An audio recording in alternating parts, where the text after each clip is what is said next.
Hey guys, welcome back to the channel. Today's video, we're going to be looking at the ice heroes within Dragonheir and really breaking down the S tier all the way down to the B tier on which heroes to build, guys. Now, starting with our legendary, which we know are the most powerful heroes that we have in this game.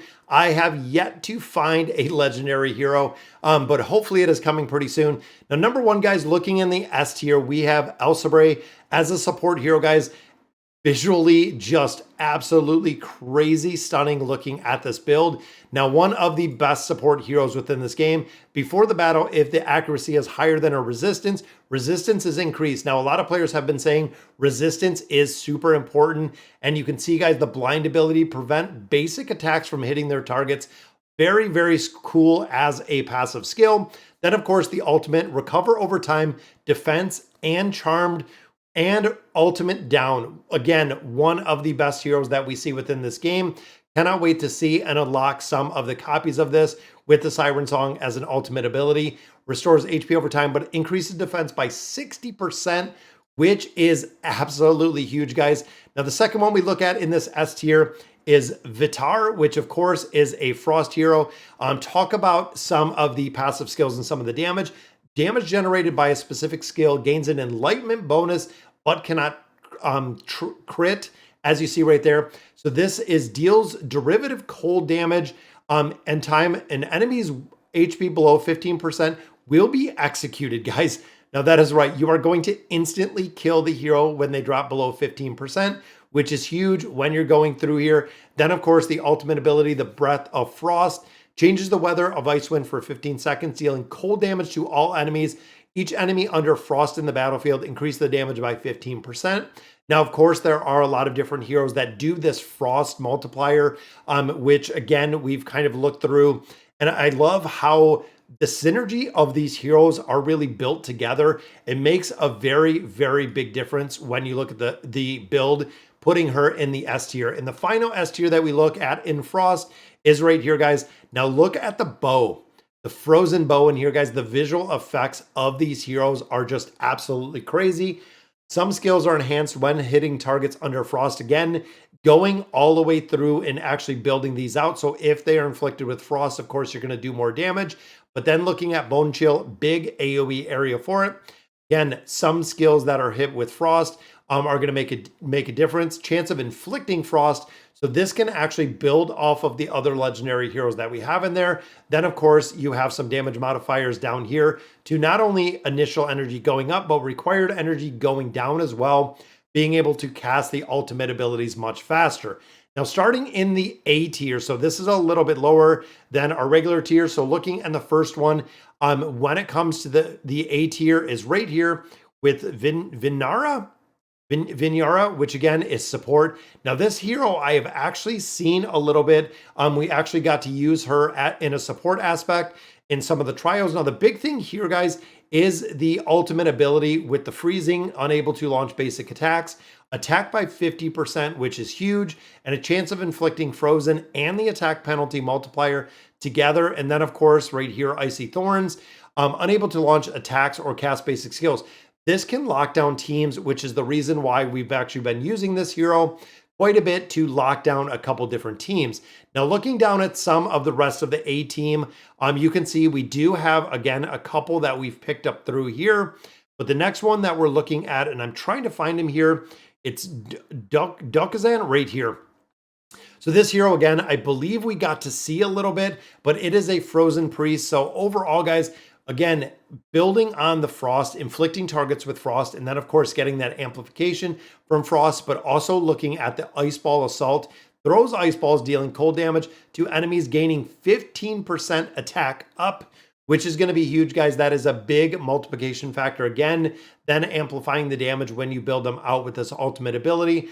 Putting this hero into the A tier, even though their epic does work incredibly well. Now, legendary, we go to Trogar, which is right here. And again, this falls into the A tier. The massive, massive axe guy. Guys, kind of crazy to see, but looking at the ultimate abilities. So jumps into a target area, dealing cold damage to enemies within, dispels frost from cold enemies, and deals cold damage, ignoring defense.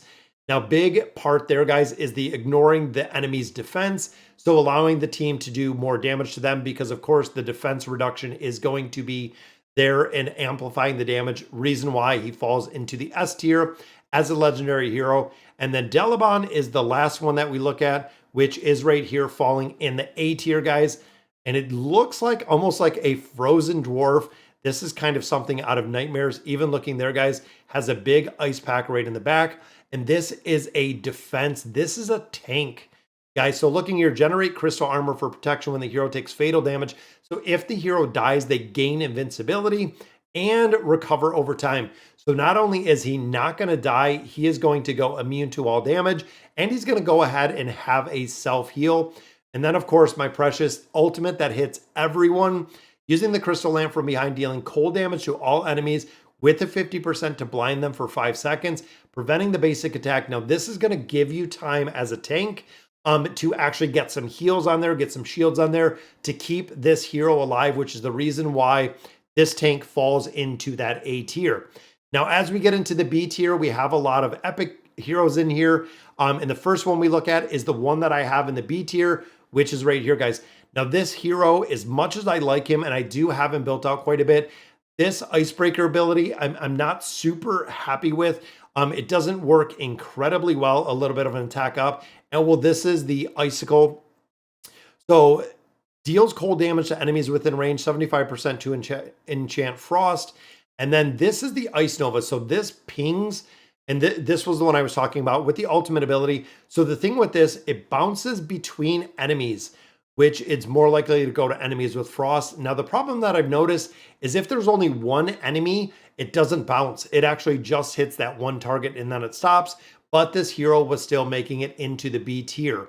Now, looking up here at Horadir, this one actually makes it into the B tier for being a legendary hero. And this almost looks like old school Game of Thrones with the evil king, the Lich King, or the Undead King. So Frostbite, when the hero is present, extends the duration of frost. Again, if you're building an ice team in the B tier, this could definitely be there. Then the Frost Rain, you can see it hits around, increases the attack, and then can inflict frost. So not only does he have the abilities to go ahead and inflict frost, is this one the same with the 75% chance of inflicting frost on the ultimate ability, which means between both of those guys, the cold damage to enemies within range, this inflicts frost on every single thing that this hero does have in the legendary tier. Now, getting back and continuing at the B tier, we have Vortesh, which is right here. Now, again, this is another hero that we've seen in a couple different trials. Does work incredibly well as a support hero, but again, falling into the B tier. Heals the ally with the lowest HP when dealing damage. I like that ability. Now, the Glacial, this, of course, only hits the one target, but this is the big one, unable to gain buffs. So this, of course, depending on the PvP aspect, deals cold damage 3 times, 75% to enchant the buff, prohibitation, can't say the word, but overall, it blocks the buffs within the entire battlefield, which if you've fought some of the bigger enemies within the game, guys, this is huge when it comes to the curse, which is the reason why, again, that hero drops in. Now, Pargu is the next one that we look at, again, falling into the B tier. This, again, is a support hero. Overall, haven't used this support hero yet, but again, the cold damage and, of course, unable to cast with the frozen. And this one is interesting because the ultimate ability in here, but it only targets one. So again, depending if you're fighting one target or if you're fighting multiple targets through different campaign, reduces the attack, the speed penalty, no healing, no accuracy, no buffs. This is massive, but again, it is only tied to one single target. And the last one we look in the B tier is this one right here, guys, which is Yorin. Again, a defensive tank. I love how he looks, but again, he drops into the B tier, which means control immunity, recovery over time, and of course, going to have that invincibility. So he is going to go immune the first time he takes fatal damage. And then, of course, grants ally protections, which is nice, keeping the rest of your team alive, not only the damage reduction, but also absorb some of the damage taken by the target, which means there is going to be a big defensive ability in there. Now the C tier, all of these are kind of when you get down to the rare heroes, we have a multitude of them in 3, 6, 7 in total. So almost all of these heroes, guys, when you're starting to get into this bottom rare tier, it is just about the heroes that you do have or the heroes that you do get. Even at my point, I only use this one right here because again, when it comes to this, I have not seen and unlocked any of the legendary heroes. But as we continue progression in here, guys, we definitely will. So I wanted to share the tier list with you. Now, this is the ice one. We did the poison one yesterday. I'm going to cover all of them, especially because doing my research, going through here and understanding how the heroes work within Dragonheir, I want to understand better the heroes, their names, also their abilities, and which ones we should be on the lookout for. So guys, that'll do it for today's video. Let me know in the comments what you guys think. And as always, thank you guys for watching.